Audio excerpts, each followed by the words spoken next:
Previously on the Cow-Calf Corner, we talked about the 3 stages of parturition, or the 3 stages of calving. We didn't spend much time visiting about stage 2, and that's really where a lot of the action is. Stage 2 begins when we first see the appearance of the water bag or the baby calf's feet, and stage 2 is completed when the calf is completely expelled and out on the ground. And we mentioned that in the case of that first calf heifer that's never had a calf before, that we expect that to happen in about an hour. And in the case of the mature cow that has had previous calves, that needs to take place in about 30 minutes. If it goes much longer than that, the cow or the heifer probably needs some assistance. That extended delivery process can have quite a detrimental effect on the reproductive capability of that cow or heifer for the next breeding season.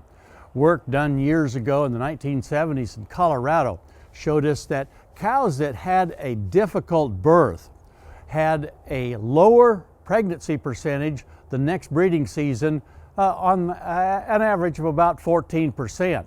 And not only did those cows not get bred, but those that had a difficult birth and still did conceive during the upcoming breeding season, the average calving date was moved back 13 days or almost 2 full weeks.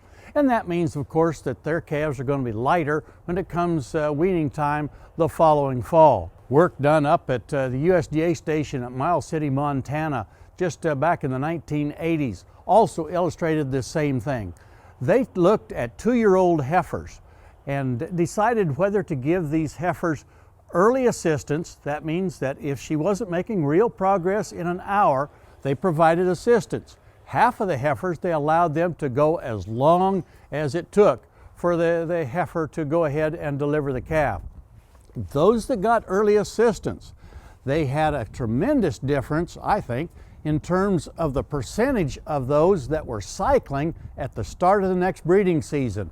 There was a 17% difference. And when they looked at the pregnancy rates, comparing those 2 sets of heifers, whether they got early assistance or they waited till 2 or 3 hours had taken place, those heifers that took much longer in terms of delivering the calf, there was a 20% difference in the pregnancy rates the following breeding season, and therefore a much lower calf crop the following year. And remember, if you're doing the diagnosis of this cow or heifer that needs some assistance, and you run into something that isn't easy for you to handle in just a few minutes, call your local large animal veterinarian, get the cow in to get some assistance so that we can get that calf delivered in a timely manner. It'll be better for the cow, be better for the calf, and be better for your bottom line. Hey, we look forward to visiting with you again next week on Sunup's Cow-Calf Corner.